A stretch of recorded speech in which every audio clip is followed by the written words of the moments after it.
ને ક્યાંક ઠોકરો ખાતો રહી જાય છે, પણ ખોટો વ્યક્તિ જે છે એ ક્યાંક ને ક્યાંક પોતાની વગનો ઉપયોગ કરી અને નોકરીમાં લાગી જાય છે।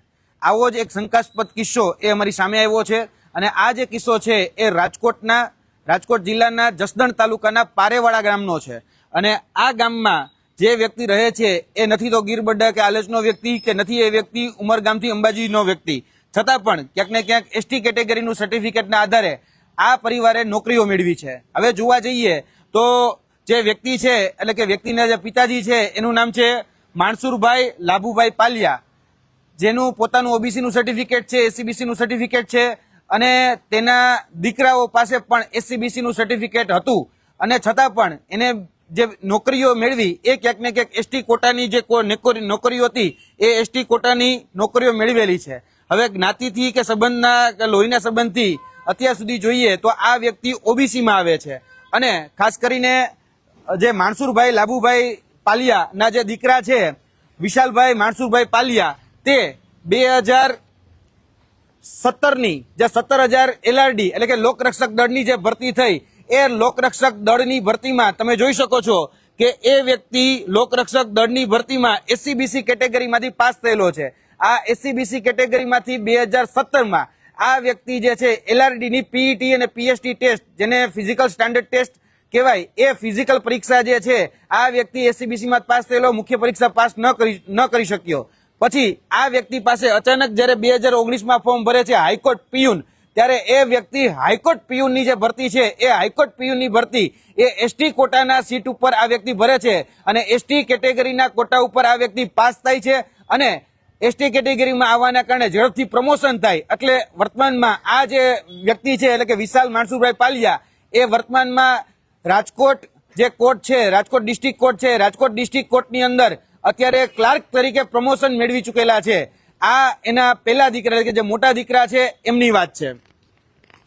ત્યારબાદ એમના જે બીજા દીકરા છે, કહી શકાય કે એમના જ પરિવારના જે બીજા વ્યક્તિ છે મોહિતભાઈ પ્રવીણભાઈ પાલિયા, જે કહી શકાય કે મોહિતભાઈ જે છે એના મોટા બાપુના દીકરા છે। 2016-17ની જે ફોરેસ્ટની ભરતી હતી એ 2016-17ની ફોરેસ્ટની ભરતીમાં આ વ્યક્તિ એસસીબીસી કેટેગરીમાંથી ફોર્મ ભરે છે અને એસસીબીસી કેટેગરીમાંથી ફોર્મ ભરે છે ત્યારે એ વ્યક્તિ ક્યાંક ને ક્યાંક વેઇટિંગ લિસ્ટમાં આવે છે। તમે આ જોઈ શકો છો એસસીબીસી કેટેગરીમાંથી ફોર્મ ભર્યું છે, આ ફોરેસ્ટ બીટગાર્ડનું રિઝલ્ટ છે અને ફોરેસ્ટ બીટગાર્ડના રિઝલ્ટ બાદ 2021માં જ્યારે ફોર્મ ભરે છે ત્યારે 2021માં પશુધન નિરીક્ષકની જે પરીક્ષા છે એનું જે પ્રોવિઝનલ મેરિટ લિસ્ટ છે એ પ્રોવિઝનલ મેરિટ લિસ્ટની અંદર આ વ્યક્તિ જે છે એ એસટી કેટેગરીમાં પાસ થયેલો તમને જોવા મળશે।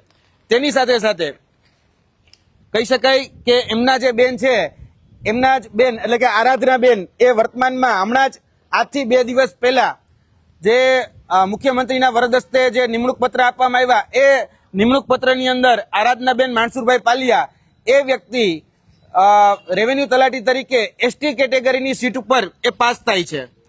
ત્યારબાદ જે અભયભાઈ અરવિંદભાઈ પાલિયા જે છે એમના મોટા બાપુના દીકરા છે અને એમના કાકાના દીકરા છે અને આ જે વ્યક્તિ છે એ વ્યક્તિ પણ ક્યાંક ને ક્યાંક હમણાં જ લેવાયેલી જે પરીક્ષાઓ છે એ પરીક્ષાઓમાં અમદાવાદ મ્યુનિસિપલ કોર્પોરેશનની અંદર જે નવગણભાઈ રેવાભાઈ સરસૈયા જે ભરતીમાં એસટીનું ખોટું સર્ટિફિકેટ લાવી અને નોકરીએ લાગેલા એ જ ભરતીની અંદર તમે જોઈ શકો છો 7મા ક્રમે અભયભાઈ અરવિંદભાઈ પાલિયા જે છે એ વ્યક્તિ એસટી કેટેગરીના સર્ટિફિકેટ ઉપર અમદાવાદ મ્યુનિસિપલ કોર્પોરેશનની અંદર જુનિયર ક્લાર્ક બને છે। હવે જોવા જેવી વાત એ છે કે એમના પૂજ્ય પિતાશ્રી જે છે એમની પાસે ઓબીસીનું સર્ટિફિકેટ છે। આ જે ઉમેદવારો જે છે એમાં વિશાલભાઈ માણસુરભાઈ પાલિયા તેમની પાસે જે છે એની પાસે પણ એસસીબીસીનું સર્ટિફિકેટ છે, તેમની પાસે પણ નોન ક્રિમિનલનો દાખલો પણ છે। 2017-2018 સુધી આ જે વ્યક્તિ છે એ વ્યક્તિ ઓબીસીમાં જ ફોર્મ ભરતા હતા। અચાનક જ એવું તો શું બન્યું કે 2019માં આ વ્યક્તિ પાસે એસટી કેટેગરીનું સર્ટિફિકેટ આવી ગયું અને વાત બીજી કે એમના પૂજ્ય પિતાશ્રી પાસે પણ ઓબીસીનું સર્ટિફિકેટ છે, એમના પૂજ્ય કાકાશ્રી પાસે પણ ઓબીસીનું સર્ટિફિકેટ છે અને એમના પૂજ્ય જે માણસુરભાઈના સગા બેન જે છે એ સગા બેન ગીતાબેન જે છે એ ગીતાબેન 2017ની જે સ્થાનિક સ્વરાજની ચૂંટણીમાં પંચાયતની જે ચૂંટણી હતી એમાં સરપંચ બન્યા છે જામનગર જિલ્લાના જામુડા ગામમાંથી। 5 વર્ષની એને સરપંચ પદ ભોગવ્યું છે ત્યારે એ ઓબીસી મહિલા અનામતની સીટ હતી।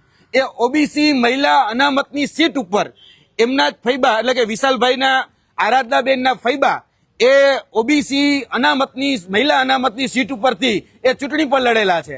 હવે આવું તો કઈ રીતે બને કે એક વ્યક્તિ જે છે એના વડીલો જે છે એ ઓબીસીમાં છે અને દીકરા દીકરીઓ છે એ એસટીમાં છે? આવું કઈ રીતે બને? એટલે અમને શંકા છે, આની ઉપર તપાસ થવી જોઈએ. હવે વાત રહી બીજી કે ડોક્યુમેન્ટ વેરિફિકેશન. તો કોઈ પણ વ્યક્તિ જયારે ડોક્યુમેન્ટ કહી શકાય કે પરીક્ષા પાસ કરે તો પહેલું ડોક્યુમેન્ટ વેરિફિકેશન થાય ભરતી બોર્ડથી. એટલે ભરતી બોર્ડ અહીંયા ગૌણ સેવા પસંદગી મંડળ લાગે, તો ગૌણ સેવા પસંદગી મંડળમાં ભરતી બોર્ડમાં જયારે ડીવી કરવામાં આવ્યું તો ત્યારે કેમ ચેક કરવામાં આવ્યું? ત્યારબાદ બીજું વેરિફિકેશન થાય વિભાગીય એટલે કે મહેસૂલનું. જે વ્યક્તિ અત્યારે મહેસૂલ તલાટી તરીકે આરાધનાબેન જે લાગ્યા ત્યારે એનું મહેસૂલમાં જયારે જાય ત્યારે એ વિભાગીય ડોક્યુમેન્ટ વેરિફિકેશન થાય તો ત્યારે એમાં કેમ તપાસ કરવામાં આવી? ત્રીજું, કાસ્ટ વેરિફિકેશન માટે જે વ્યક્તિ એસટી કેટેગરીમાં આવતો હોય તેનું ડોક્યુમેન્ટ વેરિફિકેશન બિરસા મુંડા કચેરીની જે આદિજાતિ કચેરી છે તેમાં, તો તેમાં પણ એનું કેમ ક્રોસ વેરિફિકેશન કરવામાં ન આવ્યું? એટલે આ બધી જ જગ્યાએ ક્યાંક ને ક્યાંક જોવા જઈએ તો લોકરક્ષક દળ, ત્યારબાદ હાઈકોર્ટ, ત્યારબાદ કહી શકાય કે અમદાવાદ મ્યુનિસિપલ કોર્પોરેશન, ફોરેસ્ટ અને હવે જીપીએસસી, કારણ કે આ વ્યક્તિ હવે જીપીએસસી ની એસટીઆઈ સ્ટેટ ટેક્સ ઇન્સ્પેક્ટરની જે પરીક્ષા છે એ પણ એસટી કેટેગરીના કોટા ઉપર પાસ કરે છે, જેનું આખે આખું ખાનદાન, આખે આખું જે પરિવાર છે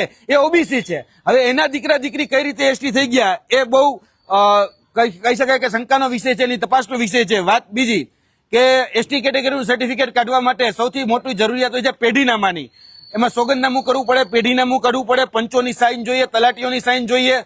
ક્યાંક ને ક્યાંક અમને શંકા છે કે એમનું જે પેઢીનામું જે છે જે રજૂ કરવામાં આવ્યું છે ક્યાંક ને ક્યાંક ગીર બરડાના હાલતના કોઈ કહી શકાય કે ભરતા નામવાળા વ્યક્તિથી જોઈન્ટ કરી દેવામાં આવ્યું હોય. એટલે કે ભાઈ વિશાલભાઈ માણસુરભાઈના પપ્પા, એના દાદા કે એના પરદાદા, કોઈ એવો વ્યક્તિ કદાચ ગીરમાં રહેતો એની નામ જોડી અને કદાચ એનું એસટી કેટેગરીનું સર્ટિફિકેટ કાઢવામાં આવ્યું હોય. પરંતુ પ્રશ્ન એ થાય કે ભાઈ 2019માં જ કેમ કાઢવામાં આવ્યું? 2005માં સરકારે છૂટ આપેલી, 2010માં સરકારે છૂટ આપેલી, ત્યારે નરેન્દ્ર મોદી સાહેબ મુખ્યમંત્રી હતા. ત્યારબાદ કહી શકાય કે વિજયભાઈ રૂપાણી આવ્યા, કહી શકાય કે આનંદીબેન આવ્યા ત્યારે પણ છૂટ આપી હતી, પણ ત્યારે નથી કાઢવામાં આવતું. આ એસટી કેટેગરીનો લાભ એ જોવા જઈએ તો 2019માં લેવામાં આવે છે. અને શા માટે લેવામાં આવે છે? અને જે પેઢીનામું રજૂ કરવામાં આવ્યું છે એ પેઢીનામુંમાં ક્યાંક ને ક્યાંક ગફલો કરવામાં આવ્યું હોય એવું સ્પષ્ટપણે દેખાય છે. કારણ કે એસટી કેટેગરીના સર્ટિફિકેટ ઉપર જે વ્યક્તિ નોકરી મેળવે તેને નોકરી ઝડપથી મળી જાય, પોસ્ટિંગ ઝડપથી મળી જાય અને પ્રમોશન પણ ઝડપથી મળી જતું હોય છે. જેમ કહી શકાય વિશાલભાઈ માણસુરભાઈ જે રહ્યા એ હાઈકોર્ટ પીયુનમાં 2019ની ભરતીમાં લઈ ગયા હતા. અત્યારે એ જે કોર્ટ છે એટલે કે રાજકોટ કોર્ટની અંદર એ ક્લાર્ક બની ગયા છે. એટલે ઝડપથી એસટી કેટેગરીના જે પણ ઉમેદવાર હોય એનું પ્રમોશન થઈ જતું હોય છે. એટલે ક્યાંક ને ક્યાંક ઘણા બધા પ્રશ્નો જે છે એ ઉભા કરે છે.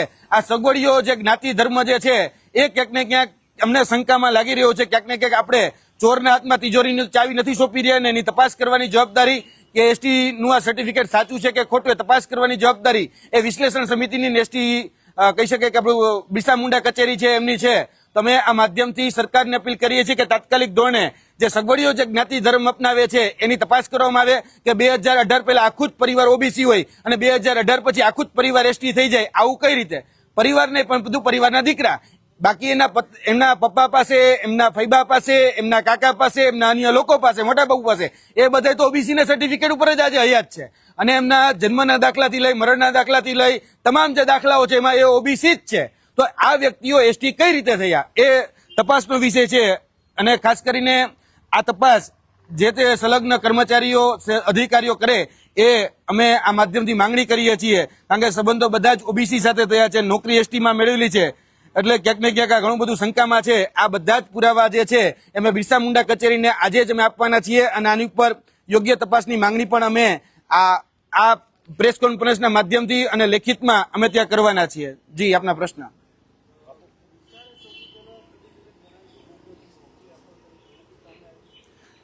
સૌપ્રથમ જે નોકરી કોઈ વ્યક્તિએ ખોટી રીતે મેળવી હોય તો એમાં પહેલું નામ જે છે કે શંકાસ્પદ જે સર્ટિફિકેટ હતા વિશાલ માણસુભાઈ પાલિયાના હતા કે જેને પોતે 2017માં લોકરક્ષક દળની પરીક્ષા એ એસસીબીસી કેટેગરીમાંથી આપેલી છે, જેમાં પીએસટી એટલે કે ફિઝિકલ સ્ટાન્ડર્ડ ટેસ્ટ પરીક્ષા પાસ કરે છે, પ્રિલિમિનરી પરીક્ષા પાસ નથી કરી શકતા. એ જ વ્યક્તિ 2019માં હાઈકોર્ટ પીયુની જે ભરતી બહાર પડે ત્યારે એ વ્યક્તિ હાઈકોર્ટ પીયુની અંદર કઈ રીતે એ એસટી થઈ ગયા એ નથી સમજાતું. પછી એના જ આધારે એનો જ વ્યક્તિનો સંદર્ભ લઈ અને આરાધનાબેન છે, અભયભાઈ છે, મોહિતભાઈ છે, આ બધા જ લોકોએ ક્યાંક ને ક્યાંક સંદર્ભ ખોટો આપેલો અથવા તો પેઢીનામું ખોટું આપેલું હોય એમની અમને પ્રબળ શક્યતાઓ લાગેલી છે. એટલે ક્યાંક ને ક્યાંક આની ઉપર તપાસ થવી એ ખૂબ જરૂરી છે. આ બધી જ બાબતો જે છે એમાં બિરસા મુંડા કચેરી અને વિશ્લેષણ સમિતિ છે એ જ આ શંકાનું સમાધાન કરી શકે છે.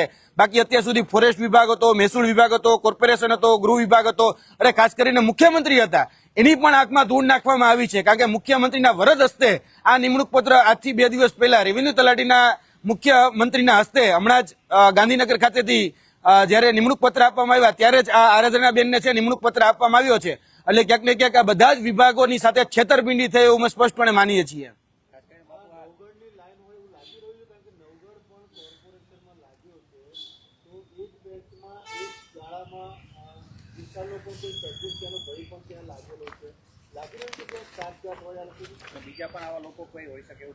નવગણભાઈ રેવાભાઈ સરસૈયા જે વ્યક્તિ છે એ વ્યક્તિ આજથી અમદાવાદ મ્યુનિસિપલ કોર્પોરેશનની જે 6 મહિના પહેલા નિમણૂક થઈ તેમાં આ નવગણભાઈ રેવાભાઈ સરસૈયા ખોટા એસટીના દાખલા ઉપર નોકરી મેળવેલી હતી. અત્યારે એને જોવા જઈએ તો અમારી જાણકારી મુજબ કંઈક સસ્પેન્ડ કરવામાં આવ્યા છે. એ જ આ નોકરીનું લિસ્ટ છે, એ આ એનું જ લિસ્ટ છે. એ જ લિસ્ટની અંદર 7મા ક્રમે જે ભાઈ લાગ્યા છે, નામ છે અભય અરવિંદ પાલૈયા, અભયભાઈ અરવિંદભાઈ પાલિયા. હવે આ અરવિંદભાઈ પાલિયા જે છે એ પોતે ઓબીસી નું સર્ટિફિકેટ ધરાવે છે, પણ એના દીકરા જે છે ઈ અભયભાઈ એસટી કેટેગરીનું સર્ટિફિકેટ ધરાવે છે. એટલે શંકા બહુ પ્રબળ છે કે આ અમદાવાદ મ્યુનિસિપલ કોર્પોરેશનની અંદર નવગણ રેવાભાઈ સરસૈયા જે લાઈનથી ચાલ્યા, કદાચ એ જ લાઈનથી ચાલ્યા છે. કદાચ એવું બની શકે કે પોરબંદરના રાણાવાવ ખાતેથી અથવા તો કહી શકાય કે જુનાગઢના ગીર વિસ્તારના ખોટા નેસડાના પેઢીનામાં બતાવીને આ લોકોએ ક્યાંક ને ક્યાંક કૌભાંડ આચર્યું હોઈ શકે છે. આ નવગણભાઈ રેવાભાઈ સરસૈયા વાળી જ લાઈન છે અમદાવાદ મ્યુનિસિપલ કોર્પોરેશનની અંદર લાગેલા જે વ્યક્તિ છે તે. જી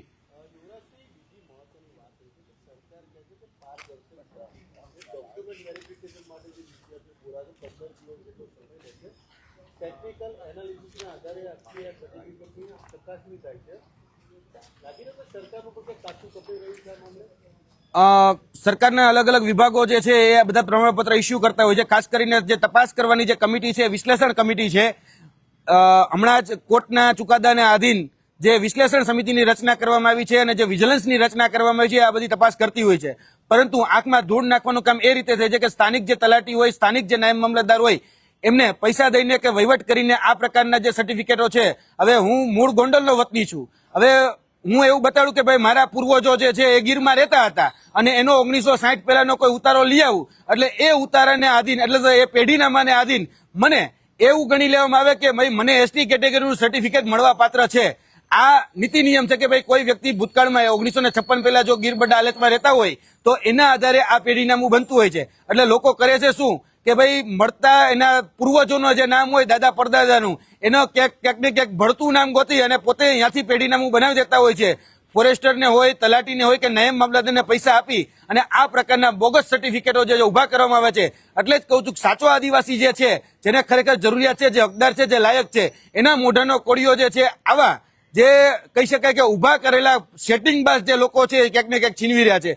આ ભૂતકાળમાં પણ આ ઇસ્યુ બહુ મોટો થઈ ગયો. ગાંધીનગરની અંદર આંદોલન પણ થયા છે, હજી પણ આ વસ્તુનું નિરાકરણ નથી આવ્યું. જી યુવરાજજી, ખાસ કરીને આ જે પરીક્ષાની જે આખી વેરિફિકેશનની પ્રોસેસ હોય તો એની અંદર બી ક્યાંય આ લોકોએ ચકાસણી નહીં પૂર્તિ કરી હોય એવું લાગે છે તમને? વિશ્લેષણ સમિતિ અને વિશ્લેષણ સમિતિ અંતર્ગત આવતી અલગ અલગ સમિતિઓ, એમાં ખાસ કરીને મામલતદાર કચેરીથી લઈને તલાટી સુધીના જે કર્મચારીઓ છે તે, એમાં ક્યાંક ને ક્યાંક પૈસાનો વહીવટ થઈ જતો હોય. બીજું કે વિશ્લેષણ સમિતિ પણ છે, અમારા અંગત જે સૂત્રો છે અને અધિકારીઓ જે છે એવું કહી રહ્યા છે કે વિશ્લેષણ સમિતિના અમુક અધિકારીઓ જે છે એ ભ્રષ્ટાચાર કરીને આ પ્રકારના સર્ટિફિકેટ આવે છે, નામ ન દેવાની શરતે એને ઘણી બધી વાતો અમારી સાથે કરેલી છે. પરંતુ અમારી પાસે આધારભૂત પુરાવો નથી એટલે અમે વાત મૂકી નથી શકતા. પરંતુ ક્યાંક ને ક્યાંક જે અધિકારીઓ છે, તલાટી છે, રેવન્યુ તલાટી છે, જે મામલતદાર છે, નાયબ મામલતદાર છે, એ સેટિંગ કરી અને ગીરબડ્ડા આલેચમાં ખોટો ઉતારો બતાડી, ખોટું પેઢીનામું બતાડી અને આ પ્રકારના જે કૌભાંડ છે, મોડસ ઓપરેન્ડી આ છે કે જે પેઢીનામું છે, જે સોગંદનામું કરવામાં આવે છે એ સોગંદનામાની ક્રોસ વેરીફાઈ કે કરવામાં નથી આવતું. અને જે ઉતારો જે છે એમાં ખાસ કરીને જે સંદર્ભ ટાંકવામાં આવે છે એ તમામ સંદર્ભો જે છે ક્યાંક ને ક્યાંક નકલી જે છે એ મૂકવામાં આવે છે. અને પંચોના જે સ્ટેટમેન્ટ લેવામાં આવે છે એ પંચો પણ ઉભા કરેલા હોય છે અને પંચો પણ ક્યાંક ને ક્યાંક પૈસોથી ઉભા કરેલા પંચોના એ વેરિફિકેશન લેવામાં આવતા હોય છે. જી